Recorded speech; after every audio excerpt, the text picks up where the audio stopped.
اب آتے ہیں اس پریس کانفرنس کے حصے کی طرف جس میں میاں صاحب نے بہت سی کمپلینٹس کی. ذرا ہم تھوڑا سا آپ کو بتانا چاہتے ہیں کہ میاں صاحب غلط کہاں ہیں. میاں صاحب نے کہا کہ میں نے $104 پہ روک کے رکھا. کیا کہا ذرا سنیں. ڈار صاحب کا اور میرا مشورہ ہوا تو ہم نے اس کو پھر 104 تک لے گئے. کتنے دن؟ 4 سال ڈالر 104 پہ رہا. 4 سال 104 پہ رکھا. لیکن جس دن آپ چھوڑ کر گئے مفتاح اسماعیل صاحب وزیر خزانہ بنے اور ڈالر 126 پر چلا گیا, کیونکہ اس وقت یہ بتایا گیا کہ آپ کی وہ پالیسی جس میں ڈالر آپ نے زبردستی 104 پہ رکھا تھا, ڈالر میں مارکیٹ میں ڈالرز پھینک رہے تھے آپ, وہ پالیسی ٹھیک نہیں تھی.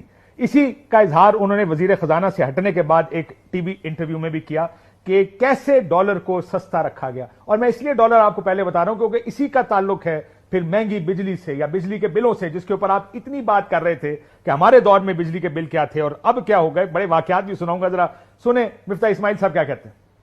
آپ روپے کو 102-3 پہ رکھنے کے لیے کتنا سال کا ڈالر مارکیٹ میں بیچتے رہے؟ پچھلے کچھ ماہ میں $1 بلین کی تقریباً یا $500 ملین جنوری 17 سے دسمبر 17 جی اس سے مور دین $1 بلین. نہیں اس سے بہت زیادہ, میرے خیال سے 4-5 بلین, مجھے یاد ایگزیکٹ نمبر یہ نہیں. $5 billion 400-500 million month. 400-500 million dollar in 6 months نہیں per month. $3 billion in 6 months. یار اگر آپ $500 ملین پر منتھ لگائیں تو تقریباً سال کا $6 ارب بنتا ہے. 4 سال کی حکومت یعنی $24 ارب مارکیٹ میں پھینک کر ڈالر کو 104 تک رکھا گیا. یہ تھا وہ کمال اور جادو جس کے ذریعے روپیہ ڈالر کے مقابلے میں $104 پر تھا. بجلی کی قیمت کا میاں صاحب نے کہا, انہوں نے کہا ہمارے دور میں بجلی کی قیمت بہت کم تھی, بجلی کا بل لوگوں کا 1000-1500 سے اوپر نہیں آتا تھا. سنیں. بجلی کا ریٹ بھی مہنگا نہیں ہونے دیا. جن کو آج 18,000 روپے کا بل آتا ہے, اس زمانے میں 1,600 روپے کا بل آتا تھا. یہ آخر سب کچھ کس نے کیا؟ کون ہے اس کا ذمہ دار؟ اگر میں ذمہ دار نہیں ہوں تو پھر کوئی نہ کوئی تو ہے نا, اور وہی ہے جو ہمارے بعد میں آئے. اور یہ بات بھی میاں صاحب مکمل طور پہ درست نہیں ہے, کیونکہ جس وقت آپ وزیر اعظم تھے نیپرا کی جانب سے متعدد سمریاں بھیجی گئیں کہ بجلی کو مہنگا کرنا پڑے گا, لیکن آپ نے سیاسی فائدے کی خاطر وہ آخری سال 2 سال نہ کرنے دی, کیونکہ آپ کو پتا تھا کہ آپ نے الیکشن میں جانا ہے. IMF کا پروگرام بھی بدل گیا. آپ کا آخری جو پروگرام تھا اس میں IMF آپ کو پیسے دیتا تھا اور پھر آپ سے یہ درخواست کر دیتا تھا کہ برائے مہربانی یہ کام کر دیجیے گا, اور آپ اگر نہ بھی کریں تو ایگزمپشنز لے لیا کرتے.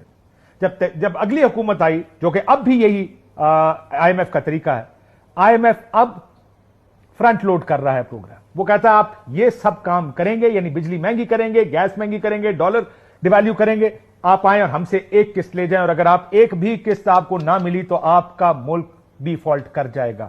جب آپ بجلی کی قیمتوں کی بات کریں تو 3 گنا تو صرف ڈالر کی قیمت کی بات کر لیں کہ ڈالر کیونکہ 3 گنا بڑھ گیا تو بجلی کی قیمت میں 3 گنا اضافہ ہونا ہی تھا.